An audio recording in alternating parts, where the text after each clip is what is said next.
అభయ్ గారు మీ పేరేంటండి?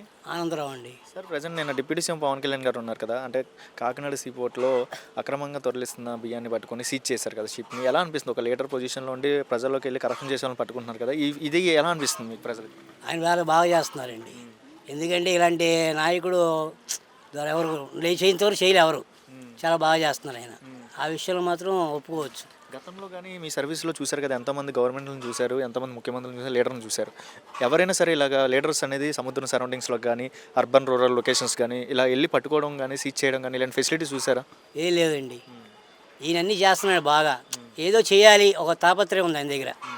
అందువల్ల ఏంటంటే అలాంటి నాయకుడు అలాంటి రాడు నాకు తెలిసి. అవును. డిప్యూటీ సీఎం పవన్ కళ్యాణ్ అనే వ్యక్తిని చూసి ఇక్కడి నుంచైనా తప్పు చేసేవాళ్ళు, కరప్షన్ చేసేవాళ్ళు భయపడతారంటారా పవన్ కళ్యాణ్ చూసి? భయపడతారండి. మామూలుగా చంద్రబాబు పాలనలోనే చాలా వరకు గవర్నమెంట్లో చాలా ఇదిగా ఉండేది. ఈయన వచ్చిన తర్వాత ఇంకెక్కడ స్ట్రిక్ట్గా అయిపోయింది బాగా. చాలా బాగా చేస్తున్నారు. ఓకే. అంటే ఇప్పుడు కూటమి ప్రభుత్వం వచ్చింది కదా, చంద్రబాబు నాయుడు, పవన్ కళ్యాణ్, ఈయననే కాదు పవన్ కళ్యాణ్ కాదు, ప్రతి ఎమ్మెల్యే, ఎంపీ, మినిస్టర్ వాళ్ళకి రైట్స్ ఉన్నాయి కదా, ప్రజలకు వెళ్ళి అడిగే దమ్ము ఉంది వాళ్ళకి. సో నిజంగానే పవన్ కళ్యాణ్ చేసినట్టు అందరు లీడర్లు చేస్తే ఇంకా ప్రజలకు ఇంకా దగ్గరలో ఉంటారు. అందరు చేస్తే ఇంకా ఆలోచన చేయట్లేదండి. ఈ రాజకీయంలో ఈ కుళ్ళు రాజకీయం ఉండదు. రెండోది ఏంటంటే అవినీతి అనేది ఉండదు. ముందు ఎవరికి వాళ్ళు నేను కూడా చేయాలి ఒక బాధ్యత, కానీ ఒక వ్యవహారం వస్తుందన్నమాట. అది అందరికీ రావాలి, ఒక్కడికి వస్తే కాదు కదా, అందరిలో ఉండాలి అది. ఓకే. పవన్ కళ్యాణ్ లాంటి వ్యక్తి ఇంకా నేను నమ్మచ్చు అంటారా? అంటే ప్రజలకి దగ్గరలో ఉన్నారనిపిస్తుందా? బయటికి రావట్లేదు అన్నారు కదా ఇన్ని రోజులు, దీని మీద మీ అభిప్రాయం ఏంటి? దగ్గరగా ఉన్నారండి. ఇప్పటి వరకు రాలేదని కారణం ఏంటంటే ఒక సినిమా యాక్టర్ కాబట్టి ఆయన్ని ఫ్లోటింగ్ తట్టుకోవడం చాలా కష్టం. కాబట్టి అతన్ని గురించి మనం తప్పుగా అనుకోకూడదు.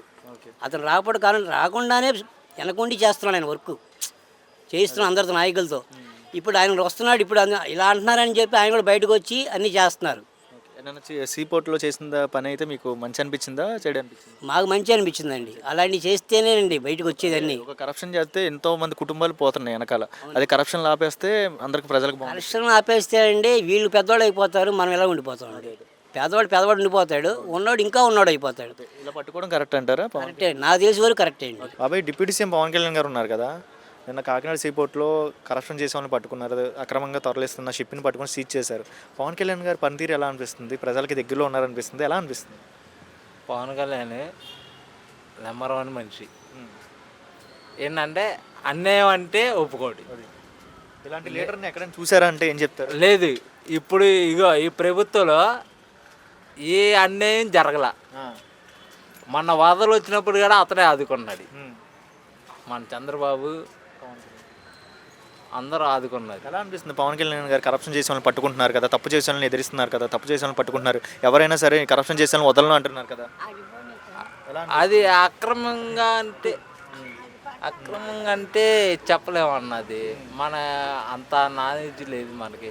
పట్టుకుంటాడంటారా? తప్పు చేసే వాళ్ళని పట్టుకుంటాడే లేదా? పట్టుకుంటాడు కంపల్సరీ. అంటే తప్పు చేసే వాళ్ళే ఎక్కడ దొయ్యాలో ఆడ దొయ్యేస్తాడు. నమ్మకం ఉందా పవన్ కళ్యాణ్? అది పక్కా. ఇప్పుడు 2-3 రోజుల్లోనే పట్టుకున్నాడు కదా, అది ఎలా అనిపిస్తుంది? వచ్చిన రోజుల్లోనే ఇలా పనులు చేస్తున్నాడు కదా, ఎలా అనిపిస్తుంది? బాగా చేస్తున్నాడు. నెంబర్ 1 మనిషి అనేది ఇక నిజాయితీగా నిల్చున్నాడు. ఒక సముద్రంలోకి వెళ్ళి తప్పు చేసే వాళ్ళని పట్టుకున్నాడు కదా, ఇలాంటి ఎవరైనా వెళ్ళారు ఎలా సముద్రంలోకి వెళ్ళి పట్టుకోవడం? కానీ గతంలో ఏ లీడర్ అయినా చూసావా? ఏ గవర్నమెంట్లో అయినా చూసావా ఇలా వెళ్ళడం? లేదమ్మా, ఇప్పుడే చూడటం. ఇదే ఫస్ట్. ఎలా అనిపిస్తుంది మీకు పవన్ కళ్యాణ్ ఇలా పనులు చేస్తుంటే? నెంబర్ 1 మనిషి. నమ్మచ్చు అంటావా? సీఎం అతనే మళ్ళీ. నేను చెప్తున్నా.